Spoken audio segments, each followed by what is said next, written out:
God have mercy on your soul. Okay. What are they really after?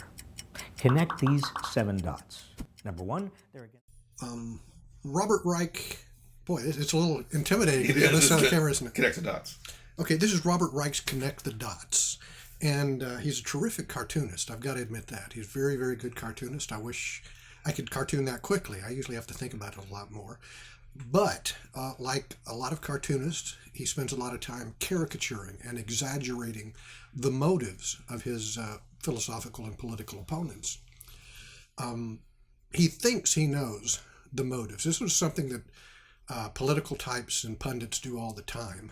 They presume they know the motives of their opponents. And we have to ask ourselves, do they? I mean, that's the main point of this video. This is the damning point that he wants to make, is that his opponents are evil and they have it out for the poor. They're waging a war. They're trying to drown him. That's his main metaphor there. That's what he's drawn on the chart. So the question is, are there any other possible reasons why opponents of his agenda might want what they want?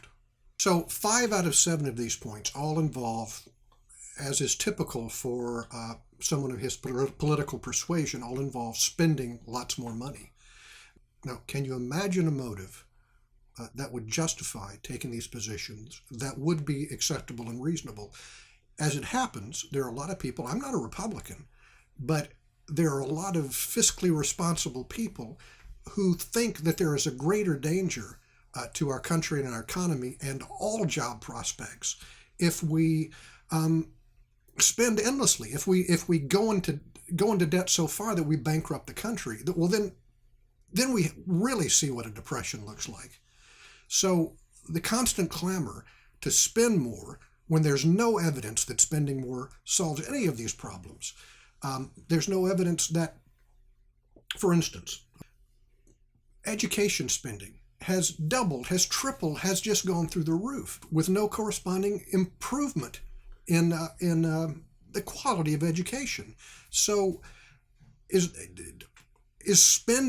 refusing to spend more money and start more programs really an example of why people who oppose his agenda can be called evil or waging a war on the poor? There are other explanations that have nothing to do with them waging a war on the poor and being evil. Minimum wage. What if it turns out that minimum wage on net doesn't really help the poor? In fact, there's evidence that it harms the poor. Someone who then says, wait a minute, this idea of minimum wage is something we should stop and think about, doesn't necessarily mean they're evil or waging a war on the poor. It means they have a different position than you have, and a defensible position. And also, it may just be that they're concerned about the poor and have a solution that's more reasonable than your so-called concern about the poor. Okay, then there's the question of the unions. Famously, the unions don't help anybody but the people inside them. They don't necessarily help the poor. They help the people in that guild. So if your motive is to help the poor, supporting unions is not necessarily the way to do that. The people in unions are protected. They're not the poor. They're the protected people in that guild.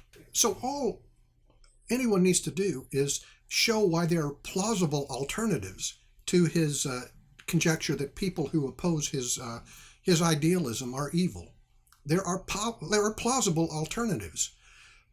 Shouting that your opponent is evil or assuming the worst motives doesn't solve any problems. In fact, if your concern is for the poor, what you want to do is be as reasonable as possible and find solutions that make sense, and not spend your time on ad hominem arguments, that is, arguments attacking the character of your opponent rather than the quality of their arguments.